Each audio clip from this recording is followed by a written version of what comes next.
Rumah Sakit Umum Daerah Langsa melaporkan telah merawat 2 orang pasien difteri sepanjang tahun 2022 dan 1 orang pasien suspek difteri pada tahun 2023 dan tidak menutup kemungkinan jika angka ini akan terus bertambah apabila banyak orang tua yang belum membawa anaknya ke posyandu untuk dilakukan imunisasi. Wakil Direktur Pelayanan Medik dan Keperawatan Rumah Sakit Umum Daerah Langsa, Dr. Indriani Eka Putri mengatakan, orang tua harus menyadari pentingnya imunisasi bagi anak agar memiliki kekebalan tubuh terhadap serangan berbagai macam penyakit, termasuk difteri. Selain itu menjaga kebersihan lingkungan, menerapkan pola hidup bersih dan sehat juga dapat mencegah datangnya penyakit. Dr. Indri juga menambahkan pemberian imunisasi pada anak sangat penting.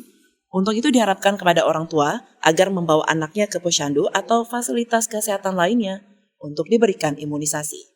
Untuk kasus difteri, Rumah Sakit Umum Daerah Langsa sudah merawat 2 pasien di tahun 2022 dan sampai saat ini di tahun 2023 kita sedang merawat 1 orang pasien suspek difteri. Untuk penata laksanaan kita mengikuti standar dari Kementerian Kesehatan seperti pemberian antibiotik dan juga antitoksin atau anti difteri serum. Saat ini pasien dirawat di ruang PICU, Pediatric Intensive Care Unit, yaitu di ruang isolasinya. Karena kita tahu difteri adalah salah satu penyakit yang bisa dicegah dengan imunisasi atau PD3I, kami menghimbau kepada masyarakat, mari kita sukseskan program pemerintah untuk pemberian vaksin atau imunisasi ya kepada anak-anak kita supaya terbentuk kekebalan kelompok sehingga masyarakat Kota Langsa bisa tercegah dari penyakit ini. Dari Langsa, Seli Novita melaporkan untuk Puja TV Aceh.